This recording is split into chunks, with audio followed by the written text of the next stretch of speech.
dia, irmãos. Vamos abrir nossas Bíblias na segunda epístola de João, mais uma vez. Vamos ler os versículos de 4 a 6.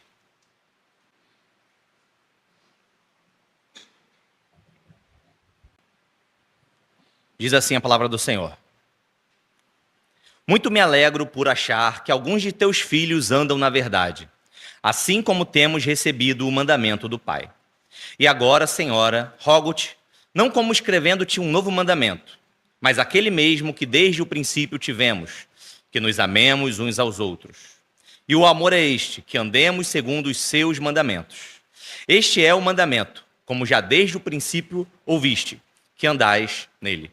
Que o Senhor abençoe a exposição da sua palavra, em nome de Jesus. Nós vimos, irmãos, na introdução da segunda epístola, dos versículos de 1 a 3, que o tema da epístola é a defesa da verdade. E agora, no decorrer da epístola, nós entramos agora no segundo bloco, nós vamos perceber, vai ficar um pouquinho mais claro qual era o objetivo de João de fazer essa defesa da verdade. Qual era o problema, nós falamos isso nas mensagens anteriores, que essa igreja a quem João escreve estava enfrentando. Era a aparição de falsos mestres que pregavam uma doutrina a respeito de Cristo, da pessoa de Cristo, diferente da doutrina dos apóstolos. Eles diziam que Cristo não havia vindo em carne, que Cristo talvez fosse uma aparição, um ser talvez fantasmagórico, algo do tipo, ou que os discípulos estavam alucinados, mas eles afirmavam que Jesus Cristo não poderia ser Deus e homem, eles eram influenciados pelo docetismo, e João fez essa defesa da verdade com o objetivo de afastar essa falsa doutrina e esses falsos mestres. E qual era o modus operandi, digamos assim, dos falsos mestres? Eles se aproveitavam da hospitalidade cristã, eles se aproveitavam da hospitalidade daquela igreja, para ir se introduzindo no meio daquele povo que o acolhia, que o recebia, que abria as suas portas para receber aqueles falsos mestres, e se aproveitando dessa hospitalidade cristã, eles iam se infiltrando e tentavam seduzir aqueles irmãos a fim de que eles adotassem a sua doutrina. É importante frisar, inclusive, que muitos desses falsos mestres, eles não tinham apenas a intenção de propagar essa falsa doutrina, mas eles também visavam dinheiro, visavam ganhar dinheiro através da pregação dessas falsas doutrinas. Então, o tema da epístola é a defesa da verdade, mas o objetivo era advertir contra os falsos mestres, mesmo em um ambiente de hospitalidade cristã. Então, nós podemos dividir a epístola, ainda que ela seja pequena, não é apenas um capítulo, nós podemos dividir a epístola em 4 blocos, e a divisão proposta é a seguinte: dos versículos de 1 a 3, nós encontramos a introdução, a qual nós já falamos nas mensagens anteriores. Nos versículos de 4 a 6, que é esse bloco que nós lemos agora, ele nos apresenta o comportamento da hospitalidade. Os versículos de 7 a 11 nos apresentam os limites dessa hospitalidade cristã. E, por fim, os versículos de 12 a 13, as bênçãos da hospitalidade cristã. Então, no bloco que nós lemos, que apresenta um comportamento da hospitalidade, nós vamos encontrar uma repetição daqueles testes da vida que nós vimos em 1 João. Vocês lembram? As palavras mandamento, verdade e amor estão sempre andando juntas nos escritos de João. Vocês podem lembrar dos testes que nós vimos na primeira epístola? Era, primeiro, o teste doutrinário, que é o teste referente à palavra verdade, ou que tem ligação com a verdade. O teste moral, que é o teste da retidão, da obediência aos mandamentos. E o teste social, que é o teste do amor. Mas sim, primeiro, se eu estou em Cristo ou não, se eu sou salvo ou não, e assim eu possa encontrar segurança da salvação em Cristo, desde que eu passe naqueles testes propostos por Ele. Aqui na segunda epístola, esse teste vai se expandir e ele deve ser aplicado não somente a mim como indivíduo, mas ele deve ser aplicado também à hospitalidade e, consequentemente, aos hóspedes, principalmente no que diz respeito àqueles que nós recebemos no seio da igreja. Então, olha o dilema que João está tentando resolver. A hospitalidade é um dever cristão? A hospitalidade é algo bom, ela deve ser praticada, ela agrada a Deus, mas ela deve passar por certos testes a fim de glorificar a Deus. Amém? Então, justamente por isso, João começa falando a respeito do comportamento da hospitalidade nesse bloco, para só depois falar dos limites da hospitalidade. Porque, pensa comigo como é difícil colocar limites naquilo que é bom. Pensa João falando para aqueles irmãos, olha, vocês devem ser hospitaleiros, vocês devem abrir as portas das suas casas para os viajantes. Vocês devem compartilhar refeições. Vocês devem ajudar nas suas necessidades, porém, há certos limites, há certos aspectos que devem ser obedecidos para que essa hospitalidade que é exigida de vocês possa glorificar a Deus. Então, a fim de evitar os riscos dessa nova ordem ou dessa ordem de João de impor limites na responsabilidade, exemplo, imaginar que essa igreja poderia responder a essa ordem de João com dois extremos, ou negligenciar em absoluto a hospitalidade, ou seja, João mandou que nós devemos colocar limite na hospitalidade, então dessa maneira nós vamos fechar as nossas portas, não vamos receber mais ninguém que se apresentar, que chegar até nós, ou o outro extremo, que era abandonar a mensagem de João e aderir à doutrina dos falsos mestres. Então, João, muito cuidadosamente, escolhendo as palavras, João nos apresenta aqui algo como se fosse um checklist. Ele vai nos dando os requisitos e nós vamos vendo se a nossa hospitalidade vai preenchendo esses requisitos e se ela preencher esses requisitos, ela irá glorificar a Deus. Então, o que nós depreendemos disso? Aparentemente, é possível passar em algum desses testes da vida que João propõe e ser reprovado em outros testes. Você já fez revisão de carro? Tem aquele checklist lá do seu carro, né? Aí vai assim, pneus, check, tá bom. Parte elétrica, reprovado. Você pode tirar o carro da revisão se você for reprovado só em um item daquele? Então, aparentemente, é possível uma pessoa ser firme defensora da verdade, porém, não demonstrar amor. Então, ela passaria em certo teste apresentado por João, porém, ela seria reprovada, nesse caso, nesse exemplo que eu dei, no teste social, no teste do amor. Ela passaria no teste da verdade, que é o teste doutrinário, mas ela seria reprovada no teste do amor. Há, inclusive, alguns comentaristas que defendem essa possibilidade. Eu, porém, assim como outros comentaristas, acredito que isso é só aparente. Não é possível que nós passemos absolutamente, completamente em um desses testes e sejamos reprovados em outros testes. Nós temos que lembrar que João começa a sua introdução afirmando que a verdade e o amor andam juntos.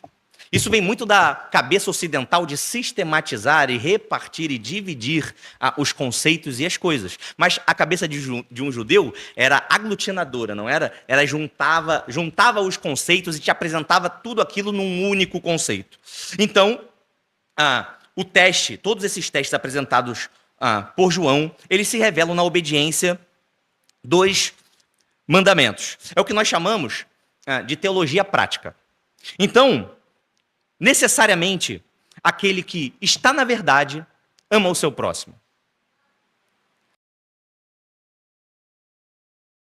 O seu próximo necessariamente guarda os mandamentos. Ou eu estou amando a Deus e o meu próximo enquanto eu guardo os mandamentos. E eu estou na verdade enquanto eu amo a Deus e ao meu próximo. É questão de causa e consequência. Nós não podemos excluir certo item da lista e abraçar outro item. Isso não é possível. Ou seja, aquele que guarda os mandamentos de Deus, esse ama está na verdade. Esse, de fato, aquele que guarda os mandamentos, esse passou nos testes de João. A respeito dos mandamentos propriamente, nós vamos abordar na nossa próxima mensagem, quando nós vamos expor o versículo 6, e nós vamos apresentar a ética dos 10 mandamentos quando nós fizermos essa exposição. Então vamos agora para o texto propriamente, para a primeira parte do versículo 4.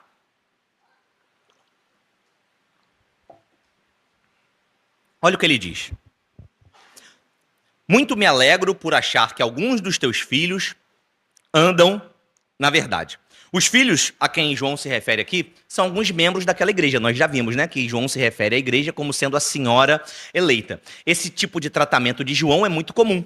Nós encontramos na primeira epístola, por exemplo, João chamando os seus leitores de filhinhos. Então, pode ser que João os tenha encontrado em alguma circunstância, e ao encontrar aqueles membros dessa igreja, João percebeu que eles andavam na verdade. Pode ser também que João não os tenha encontrado pessoalmente, mas que João tenha recebido notícias a respeito daqueles homens, e as notícias foram boas, a respeito de um bom testemunho. Nós não temos informações suficientes para fazer essa afirmação, porém, o que nós sabemos, a partir desse versículo, são duas coisas. Primeiro, que João faz um elogio àqueles homens. E segundo, qual era o estado de espírito de João a partir da informação que ele recebeu. Então, qual era o elogio que João fez àqueles homens? Que o testemunho deles a respeito daqueles irmãos é que eles andavam na verdade. Esse é o elogio de João. E o estado de espírito de João, ao receber essa informação, ao perceber que eles estavam na verdade, era o de se alegrar. Essa postura era muito comum por parte dos apóstolos. Quando eles registravam ou percebiam que alguns dos Pedro, João, fazendo referência a essa alegria, a resposta dessa afeição da alegria ao receberem aquelas informações de que os irmãos andavam na verdade. Eu vou ler aqui, por exemplo, 1 Tessalonicenses 3, de 5 a 9, Paulo de Tessalônica. Ele diz assim: portanto, não podendo eu também esperar mais, mandei-o saber da vossa fé, temendo que o tentador vos tentasse e o nosso trabalho viesse a ser inútil. Você vê, Paulo está preocupado com os tessalonicenses. Mas ele vai dizer no versículo 6, vindo, porém, agora Timóteo de vós para nós, ou seja, Timóteo voltou com as informações de vocês, eu estava preocupado, mas agora, quando ele volta com as informações a respeito de vocês, ele traz as boas novas da vossa fé e amor, e de como sempre tendes boa lembrança de nós. Agora, olha o que ele diz, eu desejo muito ver, ou melhor, vocês, né, desejando muito ver-nos, como nós também a vós. Versículo 7, agora a reação de Paulo. Por essa razão, irmãos, ficamos consolados acerca de vós em toda a nossa aflição e necessidade pela vossa fé. Então, Paulo, antes preocupado com a igreja de Tessalônica, ele passa a ficar alegre, ele tem conforto quando Timóteo traz boas notícias a respeito daqueles irmãos. Então, essa alegria que os apóstolos demonstravam quando irmãos davam bom testemunho a respeito da fé, vinha muito daquela noção, irmãos, de que o mundo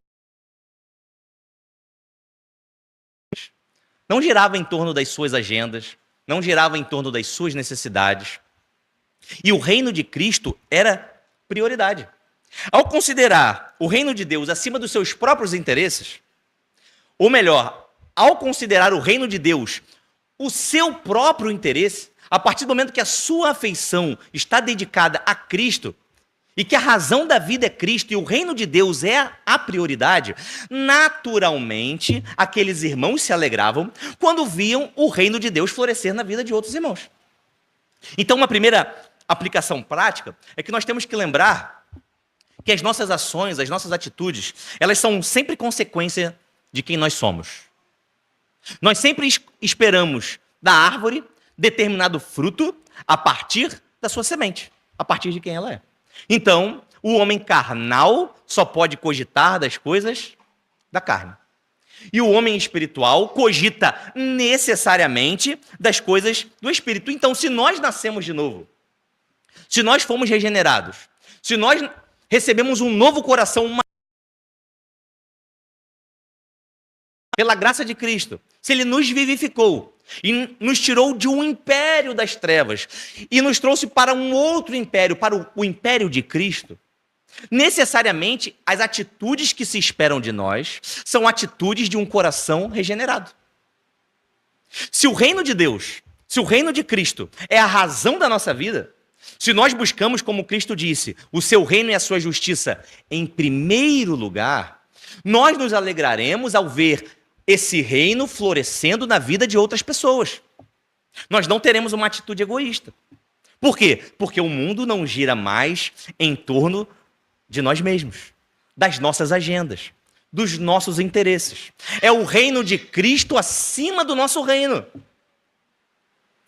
Da mesma maneira, quando nós não nos alegramos, quando vemos o reino de Cristo, a verdade de Cristo ser defendida, florescer na vida de outros irmãos, quando isso não gera em nós a afeição da alegria, é possível que essa seja a característica ou a consequência de um coração não regenerado, de um coração que não recebeu uma nova natureza e uma nova inclinação da vontade, que não teve a vontade afetada pela fé. Porque naturalmente nós agimos de acordo com a nossa natureza. Então, perceba que a humanidade, de forma geral, ela está sempre buscando os seus próprios interesses.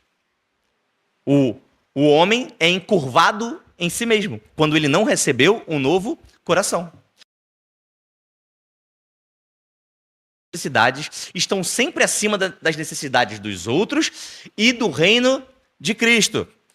Uma segunda aplicação prática que nós podemos fazer é que essa alegria que os apóstolos demonstravam também faz uma grande diferença entre os verdadeiros pastores de almas e os falsos pastores de almas. Aquele pastor que é verdadeiro, que é um servo de Deus, que prega a palavra do Senhor, ele fica alegre quando vê na vida de outros irmãos essa palavra florescer. Mas o falso, aquele que é movido pela ganância, aquele que é movido pelo dinheiro, aquele que não é verdadeiro pastor, ele não se entristece quando certo irmão vive na prática do pecado. Você já deve ter visto, por exemplo, em algumas igrejas, que a disciplina eclesiástica é diferente quando o dízimo é um pouquinho mais alto. Que certas pessoas não são repreendidas pela igreja e pelo pastor, uma vez que elas, de alguma maneira, financiam a vida da igreja no dia a dia. Só que esse pastor, e essa igreja, consequentemente, está sendo movido pela ganância, não pelo verdadeiro evangelho. Nós não podemos nos alegrar.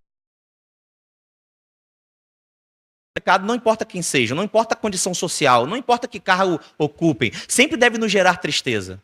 Da mesma maneira que deve nos gerar alegria, e gera no verdadeiro pastor, alegria quando aquelas ovelhas, as suas ovelhas, ou as ovelhas de outras denominações, de forma geral, andam na verdade.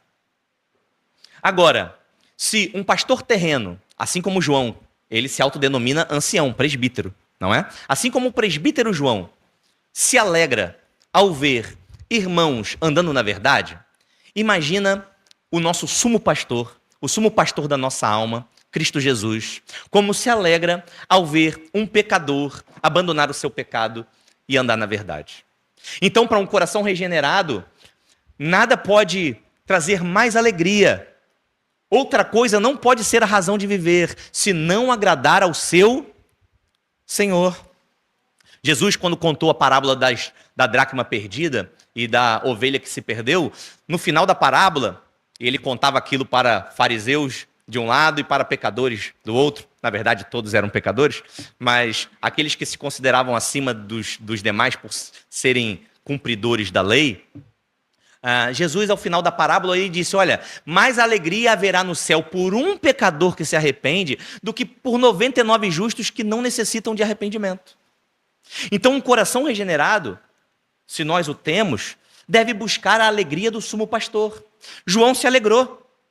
Muito mais Cristo se alegra ao nos ver andando na verdade. Vamos ver a segunda parte do versículo 4, diz assim: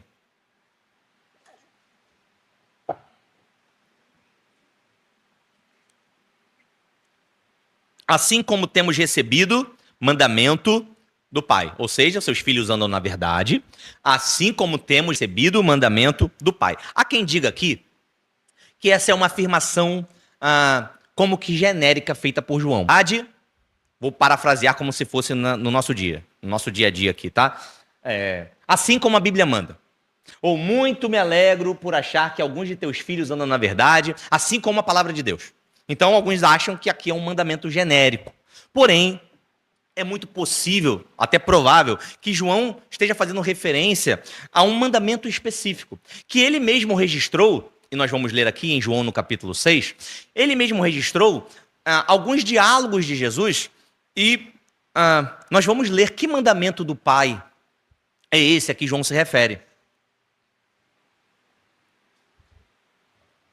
Eu vou ler alguns versículos intercalados, porque o diálogo do capítulo 6 é longo.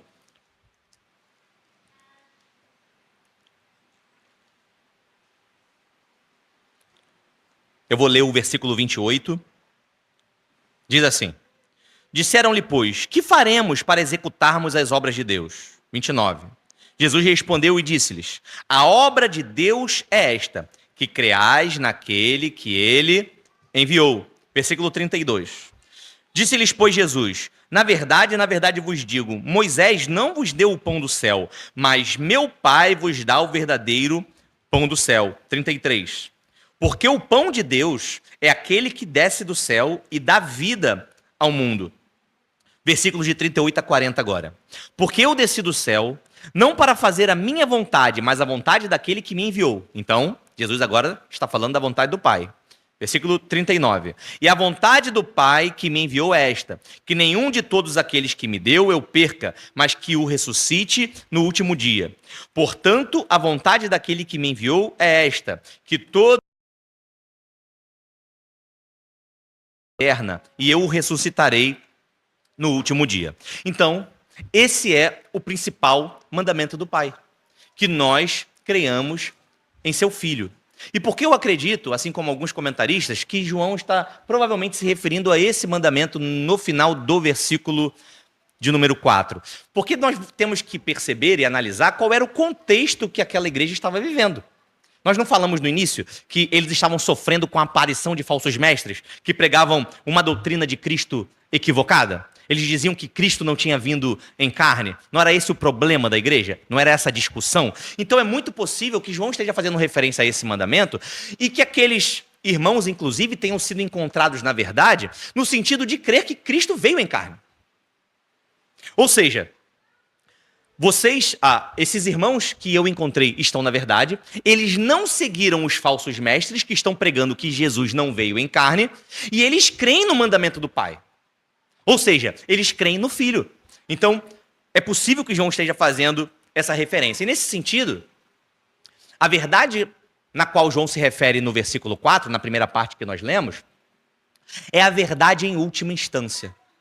É a verdade última, a respeito do conhecimento de Deus, da doutrina de Cristo. E o elogio que João faz a eles, por estar nessa doutrina, só é feito porque a obediência deles estava circunscrita ao mandamento. Então, João os exalta, diz que fica alegre porque eles estavam na verdade, tá? Mas essa alegria e esse elogio só acontecem porque a obediência deles estava circunscrita ao mandamento.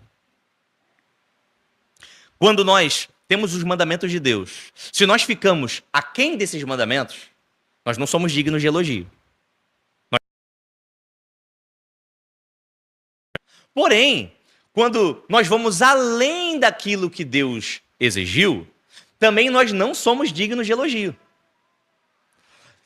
Esse tipo de obediência também não gera alegria. Então, assim, quando nós oramos, por exemplo, no início do culto, alguns irmãos usam frases do tipo: Senhor, que o nosso culto, a nossa liturgia seja agradável a Ti, seja aceitável ao Senhor. O que é uma liturgia aceitável ao Senhor? É uma liturgia que está circunscrita ao mandamento. Eu preciso ir além? Eu não preciso ir além. E se eu for além, é digno de elogio, de alegria? Não. Não vai gerar alegria nem no pastor, nem no sumo pastor. Não é digno do elogio do pastor e nem da parte de Deus, digamos assim. Se nós queremos agradar a Deus no culto, nas práticas do culto, no nosso dia a dia, basta que nós estejamos dentro dos limites dos mandamentos de Deus. Nós não precisamos ir além, nós não precisamos de novidades, nós não precisamos de misticismo, nós não precisamos incrementar nada, nós também não devemos ser negligentes e ficar aquém dos mandamentos de Deus. Porém, quando nós obedecemos os mandamentos de Deus, conforme Deus nos entregou, nós damos a alegria aos irmãos ao nosso redor e ao sumo pastor. Então perceba que aquela não era uma obediência religiosa, não era nem a um líder religioso, não era uma obediência às tradições dos homens, nem às novidades daqueles falsos mestres que estavam se infiltrando lá, mas era obediência exclusiva e única ao mandamento de Deus. No versículo 5,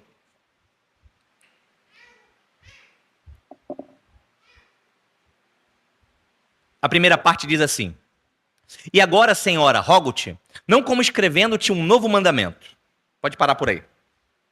João faz aqui a transição do versículo 4 para o versículo 5, utilizando essa palavra agora. Então o que ele está dizendo? Olha, eu tive um encontro com os teus filhos, com os membros da igreja, recebi boas notícias deles, porém, eu quero trazer a tua atenção para o agora, para o perigo que você está correndo nesse momento. Eu quero falar do seu estado atual. E ele vai falar com essa igreja fazendo um pedido, mas que é um mandamento. Olha como ele diz: rogo-te, em outras traduções você vai ver aí, peço ou solicito. Então ele faz um pedido, ó, eu te peço, e depois ele diz, não como escrevendo um mandamento. Então, é pedido ou é mandamento? É pedido ou é ordem? É um pedido da parte de João, mas é um mandamento da parte de Deus. João aqui utiliza um verbo, no grego, erotal, que é um verbo utilizado para pedir, nós traduzimos por pedir, mas que no original ele tem o sentido de pedir algo para alguém que está na mesma posição, na mesma condição que você.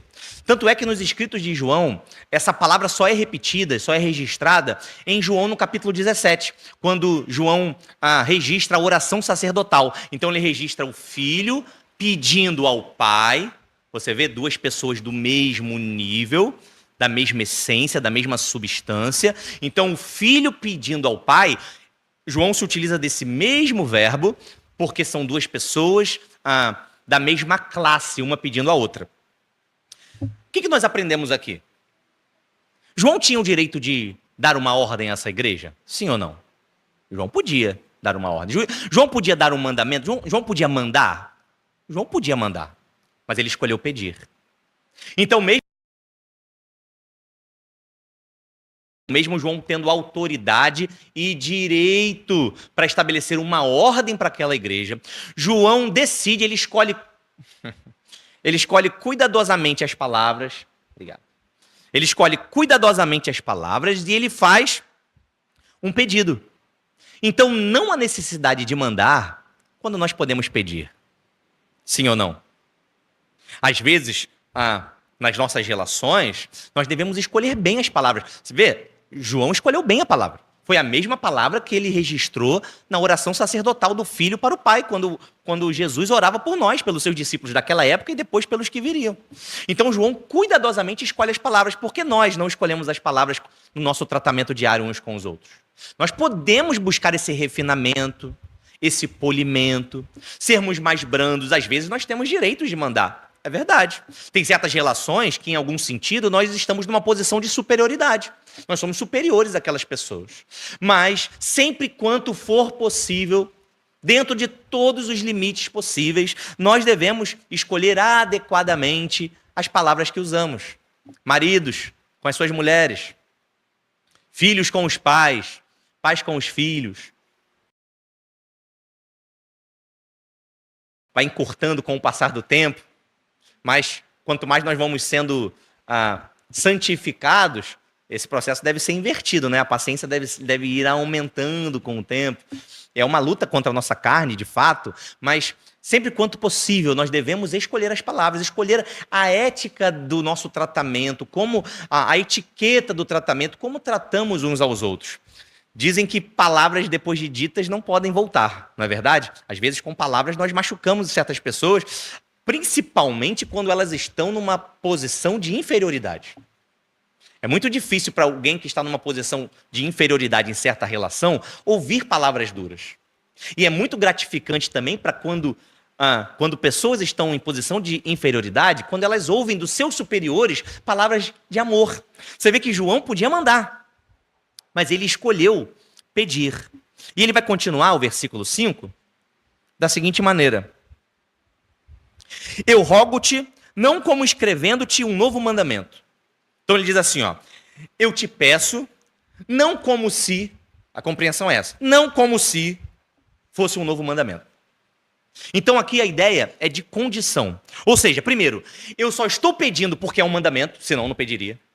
E só estou pedindo porque não é uma invenção, não é uma novidade, é um mandamento antigo, não é um mandamento novo. Então essa é a construção da frase no original, é assim que aqueles ouvintes entenderam esse pedido de João. Então, diferente desses falsos mestres que impõem coisas a vocês que não estão limitadas aos mandamentos de Deus, ou seja, são mandamentos de homens, eu estou fazendo esse pedido a vocês porque é um mandamento de Deus. Da minha parte é um pedido, mas da parte de Deus é uma exigência. E ainda, os mandamentos deles são todos inventados, são novidades, são inovações. Cuidado com essas novidades no culto, na fé, na doutrina. O meu pedido é a respeito de um mandamento que não é novo.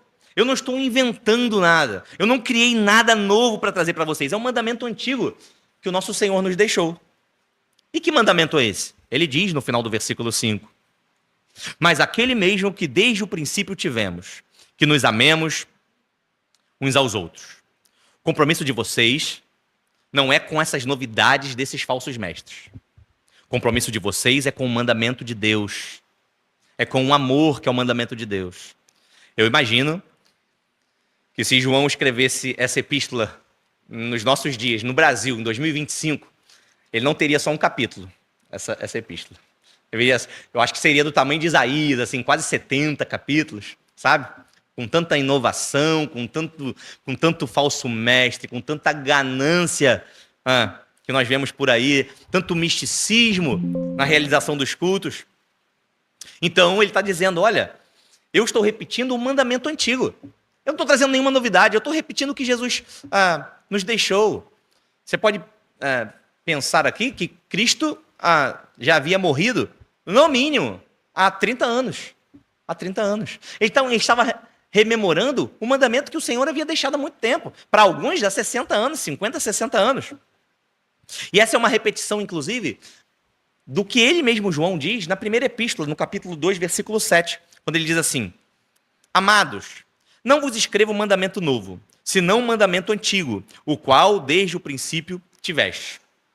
Então nós não sabemos quando ele diz que o mandamento é antigo, se ele está fazendo referência a Jesus, porque de fato já tinha passado ali talvez meio século, desde que Jesus deixou o mandamento do amor, ou se ele estava fazendo referência à própria lei mosaica, porque nós encontramos em Levítico 19, 18, a ordem que Jesus deu, ou a resposta que Jesus deu a respeito de qual seria o maior mandamento. Nós encontramos lá Moisés ordenando, amarás o teu próximo como a ti mesmo. Então nós não sabemos qual é a que referência João está fazendo. Mas em certo sentido, ainda que o mandamento fosse antigo, é inegável que Jesus trouxe algo novo para o mandamento do amor. Ele mesmo disse, no capítulo 13 de João, no versículo 34, que eu vou ler, o seguinte, um novo mandamento vos dou, que vos ameis uns aos outros. Então é velho o mandamento ou é novo mandamento?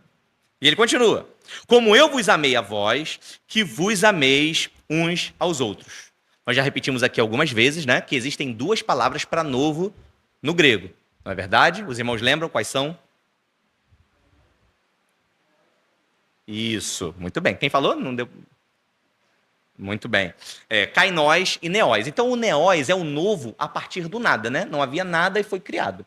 E o kainós, ele talvez possa ser antigo no tempo, mas ele é novo no sentido da qualidade. Ele é aperfeiçoado, ele é melhorado. Então, ele é novo, mas não criado a partir do nada. E a palavra utilizada aqui não é neós, não é algo que foi criado do nada. Jesus não está dizendo que ele inventou um mandamento a partir dali. Ele está dizendo justamente o quê? Eu aperfeiçoou esse mandamento que é antigo, mas que passa a ser novo. Porque ele mesmo deu o exemplo de como nós deveríamos seguir. Jesus nos deu instruções, mas não só instruções. Ele não deixou só palavras. Ele é um modelo. Ele falou, eu quero que vocês amem uns aos outros da mesma maneira, na mesma medida, da mesma forma que eu amei vocês. Ou seja, Cristo foi até nós. Nós não fomos até Cristo. Cristo nos amou sem merecermos. Ele não estava nos recompensando por algo que nos era devido. E nós podemos ficar aqui dando exemplos do amor de Cristo. Um amor sacrificial, um amor que não pensou nos seus próprios interesses. Como diz Filipenses 2,5, né? Mesmo sendo Deus, não usurpou ser igual a Deus, antes a si mesmo se esvaziou. Ou seja, ele abandonou, como alguns teólogos chamam, né, a cultura da trindade e veio habitar na cultura humana. Você já pensou que tamanho rebaixamento é esse? Que tamanha condescendência é essa? Esse é o amor de Cristo por nós. Então, eu estou deixando um modelo para vocês seguirem. Nesse sentido, o mandamento é novo, porque agora vocês têm um exemplo. Não dá para dizer que não dá para fazer. É um mandamento no qual eu segui. Então eu sou homem como vocês. Eu sou um homem. Cristo poderia estar dizendo, né? Podemos parafrasear. Eu sou homem, eu cumpri essas exigências. Vocês devem cumprir. Existe um filósofo muito conhecido, uma maioria de vocês deve conhecer, que é o professor Clóvis de Barros. Muito interessante ouvi-lo e lê-lo. Ele diz que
Você já pensou que tamanho rebaixamento é esse? Que tamanho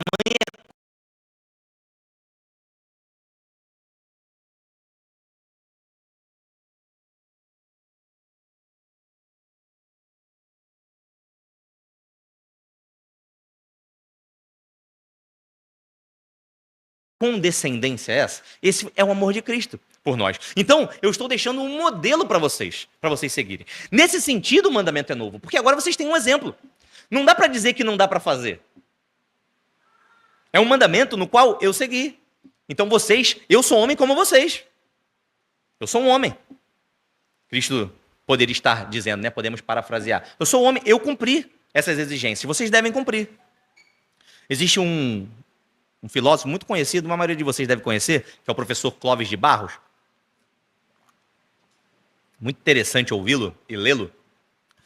Ele diz que a grande revolução que Jesus trouxe para a filosofia foi que, antes de Cristo, uma sociedade ideal seria aquela ocupada pelas pessoas com a maior potencialidade, o maior potencial para exercer determinadas funções. E que a felicidade do indivíduo seria encontrada quando ele encontrasse aquela potencialidade, desenvolvesse aquela potencialidade e ocupasse o seu lugar na sociedade. Então o indivíduo seria feliz assim, e essa sociedade seria ideal. Você vê? A felicidade e o mundo sempre girando em torno do indivíduo, das suas próprias capacidades, de quem ele é, daquilo que ele consegue desenvolver. É verdade que isso está mais atrelado à filosofia ocidental, não é? A filosofia grega, romana. Na filosofia oriental, de forma geral, era um pouco diferente. No próprio judaísmo, um judeu verdadeiro sabia que a alegria, de fato, vinha de Jeová. Jeová era a fonte da alegria e não ele mesmo, enfim, uma sociedade. Mas o que Jesus traz de revolução seria que a felicidade não seria encontrada em si mesmo, diferente do que aqueles homens pensavam naquela época. Então, independente das suas potencialidades, independente de você descobrir o seu potencial, desenvolver o seu potencial, vamos trazer para a nossa realidade, né? Para o nosso dia a dia. Independente de você conseguir descobrir o seu talento, seus talentos, e desenvolvê-lo, estudar nas melhores escolas, e falar diversos idiomas, e ter boa profissão, o máximo de potência, ou seja, todo o potencial dentro do que esse mundo pensa ser potencial. Ainda assim, isso não te traria felicidade, diferente do que aqueles homens pensavam. Nós temos ainda, e eu já vou terminar, também na filosofia oriental, Confúcio, por exemplo, antes de Jesus, nos dando uma ordem que é moralmente bem superior já a essa que a filosofia ocidental tinha. Ele dizia assim, olha, vocês não devem fazer aos outros o que vocês não querem que se faça com você. Então, moralmente é superior. Olha, nós podemos aplicar, né, juntando as duas ideias. Olha, desenvolva o seu potencial, descubra o seu potencial, desenvolva o seu potencial, ocupe o seu lugar na sociedade através do seu potencial, mas não atrapalhe o potencial dos outros. Sabe? Deixa o outro também desenvolver o seu potencial. Já melhorou a moral. Né? Nós podemos, por exemplo, pensar num dia de chuva, você dirigindo seu carro indo para o trabalho, você vê um conhecido no ponto de ônibus, aquela chuva torrencial, e tem uma poça d'água em frente àquele ponto. E você, ao perceber aquela poça d'água, veja, você está desenvolvendo seu potencial. Saindo para o trabalho, você acordou na hora correta, você se alimentou bem, fez o seu exercício. Você está desenvolvendo. Mas aí, segundo Confúcio, o que você deveria fazer? Minimamente, né? Estou sendo também covarde um pouco, talvez, com ele, exagerado no entendimento dele. Mas o que você deveria fazer? Opa, freia, desvia dessa poça e permita que aquele outro lá desenvolva também o potencial dele. Permita que os interesses dele também sejam importantes, em algum sentido. Deixa ele desenvolver os seus interesses, o seu potencial. Mas aí nós encontramos Jesus, em Mateus, no capítulo 7, dando essa mesma ordem, só que de forma positiva. Você vê que a moral vai ser restabelecida e elevada num nível superior. Jesus diz assim, deixem de fazer aos outros o que vocês não querem que seja feito com vocês, mas faça aos outros. E ele termina dizendo o seguinte, essa é a lei e os profetas. Ele está falando para judeus. Falando, sabe a lei e os profetas? Que vocês admiram, que vocês buscam guardar, que vocês acham importante. A lei e os profetas é fazer com os outros aquilo que vocês desejam que seja feito com vocês. Então, nesse mesmo exemplo, que você faria? Você não só desviaria da poça d'água. Eu já levei banho de poça d'água no ponto de ônibus quando era mais novo algumas vezes. Você já deve ter passado por isso, talvez. E é muito desagradável, não é? E seguindo o que Jesus disse, você não somente desviaria dessa poça d'água, como você pararia na frente do ponto. Se você observasse que essa pessoa está sem um guarda-chuva, você desceria do seu carro com o seu guarda-chuva, iria até ela, a protegeria da chuva, colocaria ela no carro, perguntaria para onde ela vai, se possível levaria ela até o seu destino final, e depois você continuaria desenvolvendo a sua potencialidade. Então perceba que agora os interesses dos outros são tão importantes quanto os meus interesses. Os sentimentos, os desejos dos outros são tão legítimos quanto os meus sentimentos e quanto os meus desejos. E esse, irmãos, é um padrão difícil de ser vivido. Porque os meus desejos estão em mim. Os meus sentimentos estão em mim, eu os sinto. Aflorados muitas vezes. Então, considerar o sentimento de outras pessoas, o desejo de outras pessoas, é um desafio. É o desafio do amor. É o desafio do novo amor. Jesus considerou os interesses dele acima dos nossos? Acima do mandamento do Pai? Ele pede, na última noite, Pai, se possível, passe de mim o cálice, se possível, mas seja feita a tua vontade. Eu me submeto. Então é esse amor sacrificial, é esse amor que vai na direção do outro. Eu me movimento, eu ajo, eu vou na direção do outro, para que os seus interesses sejam tão respeitados e ele seja tão feliz quanto eu desejo ser. Não é que eu fico esperando para que a informação chegue a mim. Não é que eu fico de forma passiva, agindo ou contribuindo na vida de outras pessoas. Eu ativamente, eu procuro saber, eu procuro quem é, eu procuro as suas necessidades. E eu ajo e me movimento em direção delas. Amém, irmãos? Esse é o nosso desafio. É o desafio da vida cristã. Essa é a lei e os profetas. Que o Senhor nos conceda essa graça em nome de Jesus.